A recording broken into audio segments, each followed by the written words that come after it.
दोस्तों, भूटान घूमने के लिए आपको कम से कम 4 दिन का समय चाहिए, लेकिन यदि आप एक्टिव हैं तो 3 दिन में भी ये जर्नी कंप्लीट कर सकते हैं। बट दिल्ली से भूटान बॉर्डर तक आने जाने में भी कम से कम 2 दिन का समय लग जाता है, इसलिए आपकी ये यात्रा 5 दिन में पूरी हो पाएगी। सबसे पहले आपको पहुंचना होगा इंडिया के बॉर्डर टाउन जयगांव में। बेटर होगा कि आप एक दिन पहले ही यहाँ पर पहुँच जाएं ताकि अगले दिन सुबह जल्दी अपनी यात्रा शुरू कर सकें। इसके आगे की यात्रा आपको भूटान की किसी लोकल टैक्सी से करनी होगी।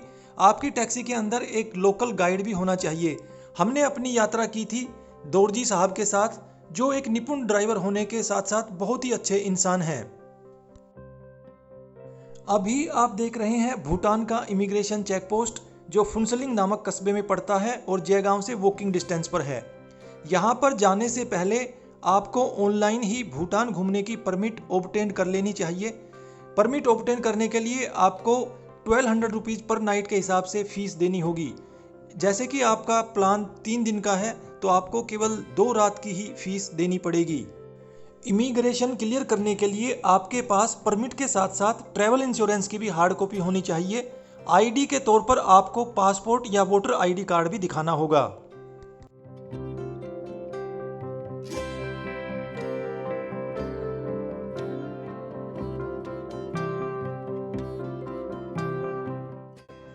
फुनसलिंग में घूमने के लिए एज सच कुछ खास नहीं है, इसलिए टूरिस्ट यहाँ से सीधे रवाना हो जाते हैं थिम्पू के लिए, जो फुनसलिंग से 160 किलोमीटर की दूरी पर है और इस सफ़र में आपको 5 घंटे का समय लगेगा।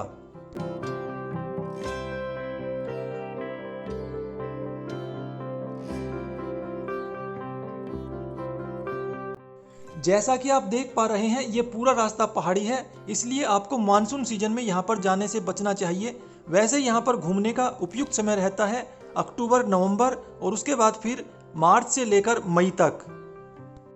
थिम्पू में हमने रूम बुक किया था भूटान बुटीक रेजिडेंसी नामक इस होटल में, जो चुबाचू नामक एरिया में पड़ता है और ये एकदम से यहाँ की प्राइम लोकेशन है। हमें रूम टैरिफ देना पड़ा था 1600 रुपीज़।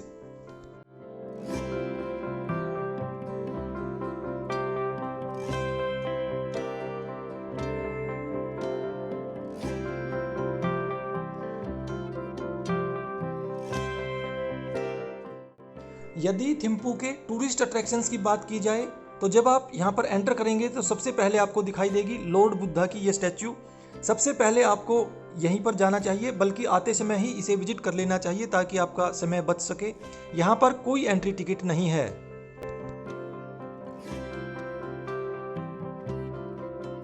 नीचे उतरते समय रास्ते में पड़ता है मेमोरियल चोर्टन, लेकिन यहाँ पर एंट्री फीस है 500, इसलिए हमने इसको अवॉइड कर दिया।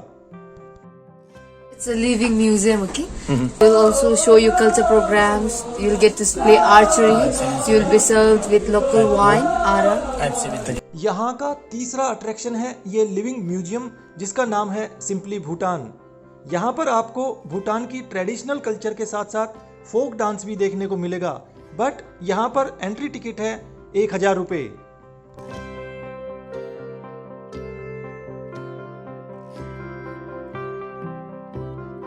ये सभी टूरिस्ट अट्रैक्शंस एक ही रोड पर पड़ते हैं। स्टार्टिंग में जहाँ पर आपको लॉर्ड बुद्धा की स्टैच्यू मिलेगी, तो थिम्पू सिटी के एंड में आपको देखने को मिलेगा एक मिनी जू, जहाँ पर आप भूटान का नेशनल एनिमल भी देख सकते हैं। यहाँ पर एंट्री टिकट है 300 रुपये। आप चाहें तो इसे अवॉइड कर सकते हैं, लेकिन इसके बिल्कुल नज़दीकी एक व्यू पॉइंट है जिसका नाम है सेंग्योंग व्यू पॉइंट। ये एक मस्ट विजिट प्लेस है। और थोड़ा सा नीचे आएंगे तो आपको एक दूसरा व्यू पॉइंट मिलेगा जिसका नाम है तासीजोंग व्यू पॉइंट। अगेन यहाँ पर भी आपको जरूर जाना चाहिए।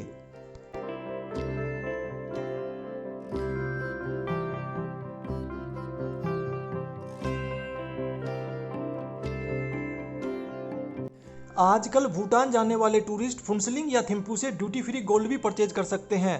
तो यदि आपको सोना खरीदना है तो दूसरे दिन की शुरुआत आपको करनी चाहिए यहाँ की ड्यूटी फ्री आउटलेट से, जो चुबाचू नामक एरिया में ही पड़ती है। लेकिन गोल्ड खरीदने के लिए आपके पास US डॉलर होने चाहिए। ये लोग किसी भी कार्ड से या ऑनलाइन मेथड से पेमेंट एक्सेप्ट नहीं करते। बाकी पूरे भूटान में आप इंडियन रुपीज यूज कर सकते हैं।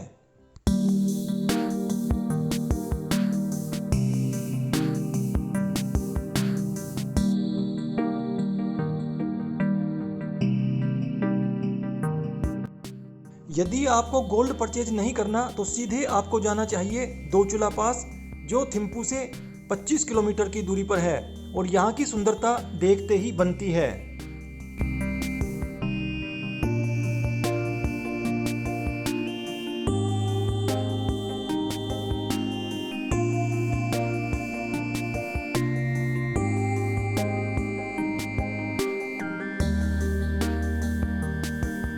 दोचुला पास से वापस थिम्पू होते हुए अब आपको जाना है पारो सिटी में। पारो से 10 किलोमीटर आगे टाइगर नेस्ट का ट्रैक शुरू होता है, जिसकी एंट्री टिकट आपको मिलेगी पार्किंग से ही और इसकी कीमत है 1000 रुपये।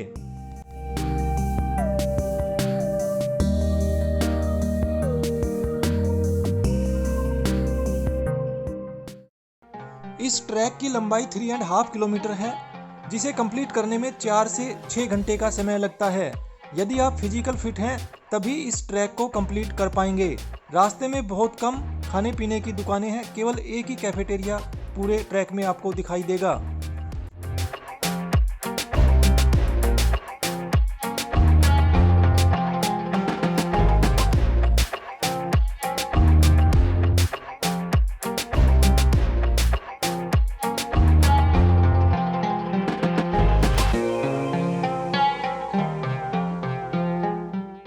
टाइगर नेस्ट या कहें पारो तक्सांग एक्चुअल में एक बुद्धिस्ट टेम्पल है। यदि आपको इसके अंदर जाना है तो आपको एंट्री टिकट लेनी पड़ेगी, बाकी ट्रैकिंग करने के लिए एंट्री टिकट की जरूरत नहीं पड़ती।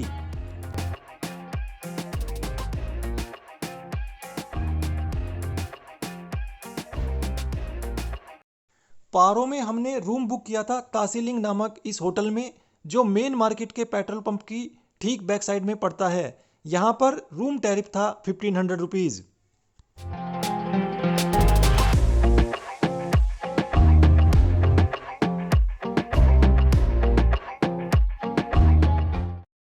तीसरे दिन की शुरुआत आपको करनी चाहिए नेशनल म्यूजियम ऑफ भूटान से, जो पारो सिटी से लगभग 5 किलोमीटर की दूरी पर है और यहाँ पर एंट्री टिकट है 300 रुपये।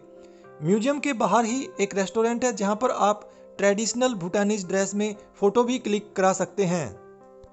म्यूजियम के अंदर आपको भूटान के इतिहास के साथ साथ कई सारी यूनिक चीज़ें भी देखने को मिलेंगी, लेकिन अंदर आपको मोबाइल या कैमरा ले जाना अलाउड नहीं है। जिस पहाड़ी पर यह म्यूजियम है वहां से पारो शहर का बहुत ही मनभावन दृश्य दिखाई देता है, इसलिए यदि आपका म्यूजियम में इंटरेस्ट नहीं है तभी भी यहाँ पर आपको जरूर जाना चाहिए। पारो से वापस फुनसलिंग जाते समय रास्ते में एयरपोर्ट व्यू पॉइंट पड़ता है। यदि आप 10:30 बजे के आसपास यहाँ पर पहुँचते हैं तो एरोप्लेन की यहाँ पर लैंडिंग और टेक ऑफ भी देख सकते हैं। सुबह 11 बजे तक आपको अपनी रिटर्न जर्नी स्टार्ट कर देनी चाहिए। यहाँ से फुनसलिंग 150 किलोमीटर की दूरी पर है और वहाँ तक पहुँचने में 4 घंटे का समय लगता है। रास्ते में एक चुजुम नामक ब्रिज पड़ता है, जहाँ से आप 2 नदियों का संगम देख सकते हैं।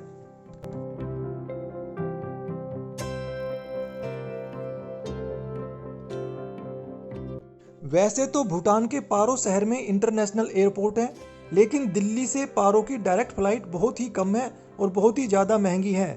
यदि आप फ्लाइट से जाना चाहते हैं तो बागडोगरा एयरपोर्ट नज़दीक पड़ता है, जहां से भूटान का बॉर्डर केवल 150 किलोमीटर की दूरी पर है।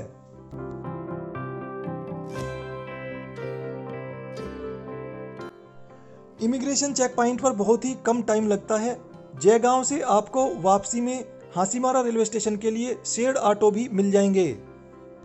जयगांव बॉर्डर से हासीमारा रेलवे स्टेशन की दूरी केवल 20 किलोमीटर की है।